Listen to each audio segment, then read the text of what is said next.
are super minimal. All you need is a canvas, some flowers or leaves, and parchment paper. So I gathered these from outside, literally went around, picked flowers, leaves, petals, whatever I thought was interesting outdoors, and all you have to do is press them. And how you do this is you lay down a piece of parchment or wax paper, and you lay down your florals or like botanical pieces that you found, another piece of parchment paper on top, and just layer some heavy books on top of it. And I actually kept this pressed for about 4 days under this stack of books you see right here.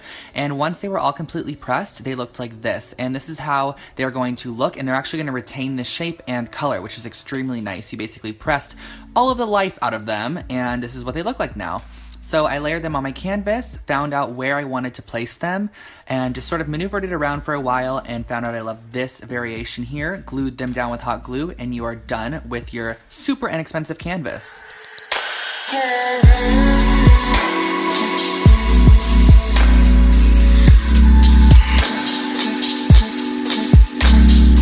DIY number 2, all you're gonna need is some sea glass spray paint, a glue stick, a vase, ruler, paper, and scissors. So I absolutely love the outlook of this frosted glass vase. I thought it looked so expensive and very West Elm-esque.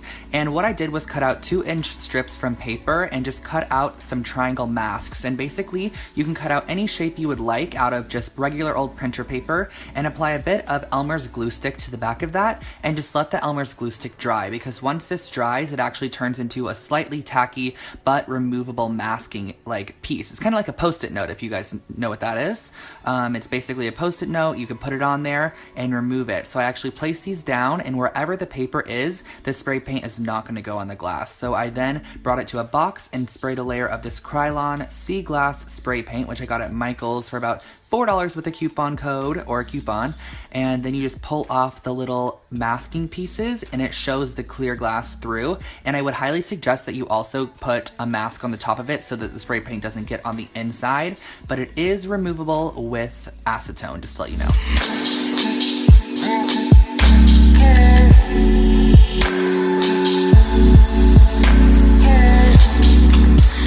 For the hanging mirror DIY, you're going to need a square mirror, some E6000, an X-Acto knife, some chain, spray paint of choice, a piece of wood, ruler, and some of those screw hooks. And what you're going to start off by doing is taking a small piece of wood and cutting it down to 12 inches in width. And I actually just found this 24-inch piece from Michael's already like this. It was sold like this for like $1.50, and I just cut it directly in half by swiping over it with an X-Acto knife a few times.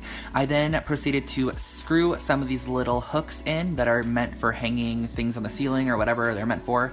I use them, and those are going to be what's going to hang up the jewelry. And I suggest that you screw them towards the back more than opposed to the front, because it can split the wood, since this wood is very thin. And then after I got those in, I actually sprayed both pieces of wood, even the one with the little screw hooks on it, with this hammered glass spray paint, and then used my E6000 adhesive, which is like super strong industrial cement basically, to adhere down both sides. And this is just going to make sure that they stay super secure on top of the glass mirror.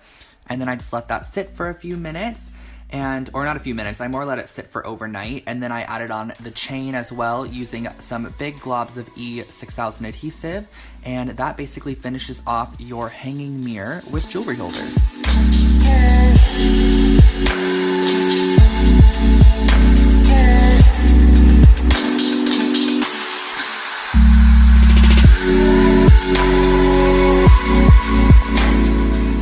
This DIY may be the easiest, but it's one of my favorites, and all you're gonna need is a lampshade, some wood clips, paint, and a hot glue gun, so super minimal supplies. And I first started off by taking my wood clips and painting them black. And I just painted half of them black because I actually wanted it to be a variety of wood and black. So I first started off by just gluing the plain wood clips to the very top, and I did it about every 3 inches. And then below that, in between, I actually glued the black clips that I did right in between the brown clips. And then I just finished off with a bit of paint on top of the black, and you're basically done. You can clip your mementos on, and that's your new lampshade.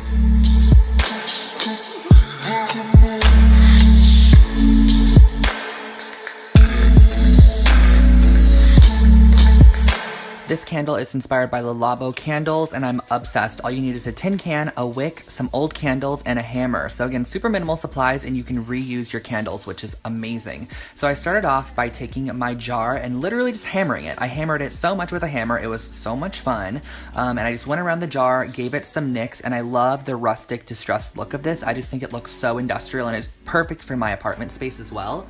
And after that, I went ahead and put a skillet on the stove on very low heat and took 2 old candles. The autumn one on the right is new and used, or new and unused, but I just wanted to burn it down for this DIY.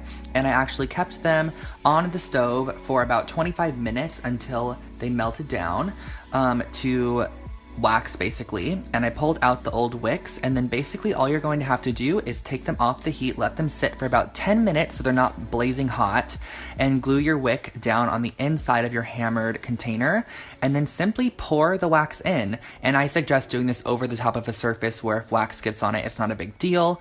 So just pour your wax in, wait for it to dry, and you have your new candle. It's definitely updated and cool.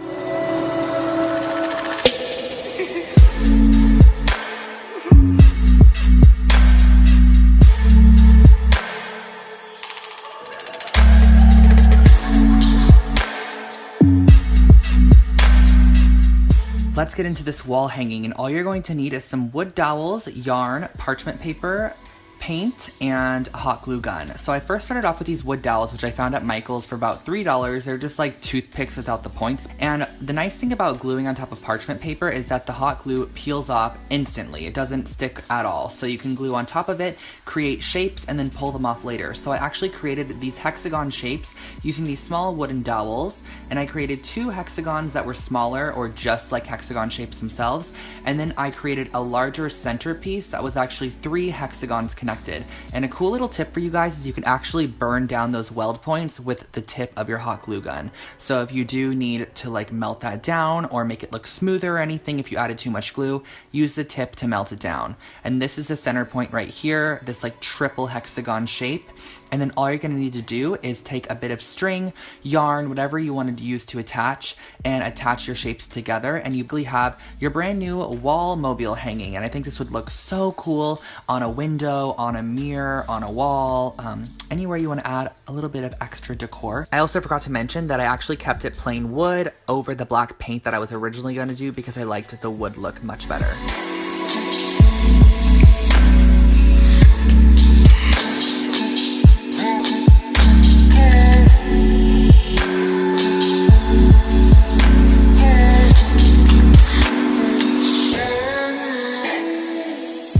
I feel like a pillow is always necessary, so I'm starting off with some jersey pillowcases, black dye, a paintbrush, and some foam cups. And I also did use a trash bag, which I'm laying down on the table right here just to protect my surface. And I'm going to lay out my foam cups or plastic cups or whatever you can just dispose of later. And I added a half cup of warm water or hot water to each cup. And then what I did after that was used the RIT powder dye, and I put 1 teaspoon in each cup, but I varied it. So 1 teaspoon in the first, 2 teaspoons in the second, 3 in the third, 4 in the fourth, and 5 in the fifth. So basically it's just a more concentrated dye as I go down. And the sucky thing kind of about this was that when you didn't have enough of the black dye, it was actually purple, which I didn't like at first, but as it dried, it actually kind of grew on me and I did like the purple. So keep that in mind if you're wanting a black or gray gradient. You're not really going to get it with this dye. It's going to be more purple based. And all you're going to do is take your wide paintbrush, and I just use like one of those painter's paintbrushes that you paint a house with, and it just allowed me to soak up a lot of dye at once, and I created a gradient like this, and that's really all. And I also did this one, which I think looks so cool with the split down the center, and the other half is white. In love with this.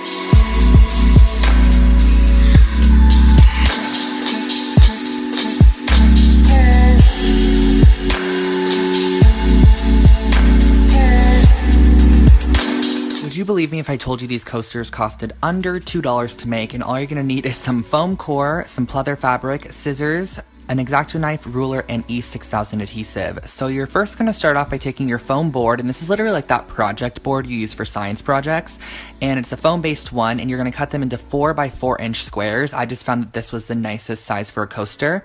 And then I used this pleather fabric I found at Joann's on sale for $1 for a 1/4 yard of it, and I just cut out with about an inch around each edge. I did it very roughly, and I E6000 adhesive the foam down to the backing and then cut off the corners like I'm doing here. So basically you're gonna want a tiny bit exposed on the corner like I'm showing, because when you fold it over like this, you want that corner to be pointed and you don't want it to be showing the foam core board. All I'm gonna do after that is take the E6000, glue it down, and then press a book on top of it so that it keeps the weight on there, and just let it dry for a few hours.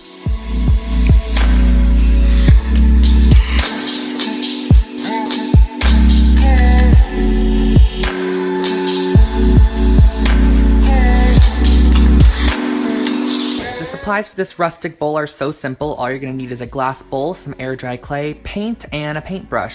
So this is the air dry clay. I actually got this at Target in the kids section. It's very easy to work with. I love it. I'm never gonna switch back to the normal clay. Plus it dries in the air, which is really nice compared to having to like physically go bake it in an oven, you know? So I took this dollar bowl from Target. It's just a glass bowl, and I covered it in a layer of the air dry clay.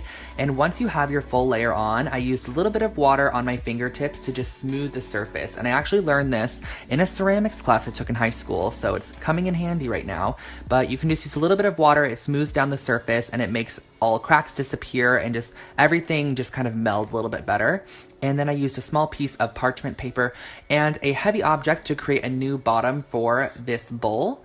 And then after that, I used a paintbrush, and I used the opposite end of the paintbrush to draw in some horizontal lines, just because I wanted a little bit of texture, and then once again went back in with that water to just clean up the lines, and this made it look so much better. Like if I didn't use this, it would have looked a little bit rough and jagged, which it did on the top, which I was able to fix with this nail file. So I used a nail file to roughen or just clean off those edges. And lastly, went in with a little bit of paint. So this is just watered down black paint, and I just painted it however I felt. I did a little bit of an ombre, and then also filled in all of those lines to just deepen the design, and added my signature on the bottom for authenticity.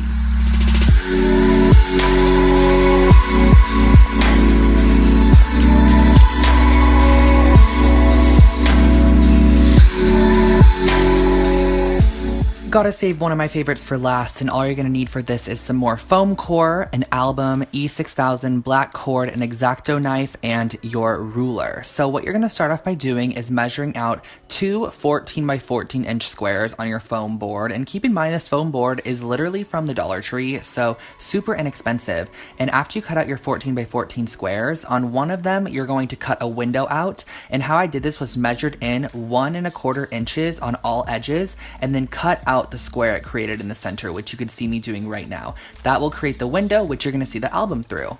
So what I did was I then cut out 2 1/2-inch strips of the foam core in just whatever size, because I'm actually going to fit it to length here. So you're gonna lay your album down, put the 1/2-inch piece down, and then fit it to length. So you're gonna want it to go around 3 edges, because you're going to want the album to be able to slip through the top. So I took my E6000 adhesive and glued it down to the album, as close as I could to the album, because we're gonna have a little bit of cording on the outside in between the sandwich frame and the frame backing, if that makes sense. You'll see what I mean in a second here. So I glued those down like such, and then I added another layer of glue on top of those pieces and sandwiched on the top of the frame. So this is gonna finish off the frame.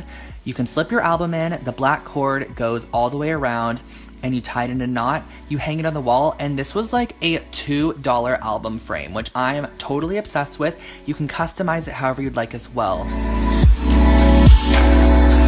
So guys, that was today's video. I hope you enjoyed, and I hope that some of those projects were useful for you guys, because they are some of my favorite past projects that I've created, and I just could not let that content go to waste. So definitely make sure to subscribe to this channel for new videos.